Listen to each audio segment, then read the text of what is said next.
Бактеријата мрса може да доведе до посериозни компликации кај новороденчиња и луѓе со намален имунитет. Епидемиолозите велат дека нема простор за паника. Мрсата лесно се пренесува, а потешко се лекува, но не е смртоносна, смируваат од Институтот за јавно здравје. Да не се крева паника. Да ја спуштиме топката, не се работи за тешко смртоносно заболување. Се работи за инфекција. Оваа бактерија бара посебен третман. Зошто? Заради тоа што незината вирулентност е голема и второ, бара изолација. Значи, секое лице кое што е инфицирано со оваа бактерија мора да се изолира од колективот. Лекувањето трае најмалку 7 до 10 дена и не сме да се прекинува. Епидемиолозите велат дека бактеријата е опасна за бебиња, особено поради чувствителноста на нивната кожа. Мрсата може секаде да се вдоми, доколку не се држи хигиена.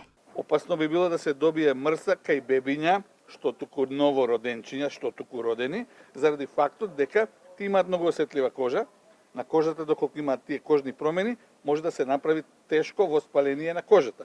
Оваа бактерија е исто така интересна заради тоа што доколку ја имаме во грлото и во носот во голема количина, во милионска количина, може да направи бронхит, може да направи воспаление на белите дробови, кои што тешко се лекуваат.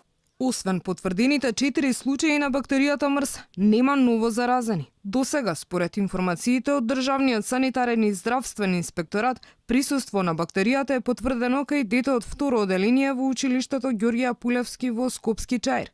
По непријатна миризба во делови од училиштето, но и пријава од родител дека неговото дете има мрс. Извршена е дезинфекција, а во училиштето стигнале препораки од ДСЗИ да се користат посилни хигиенски средства од дотогашните.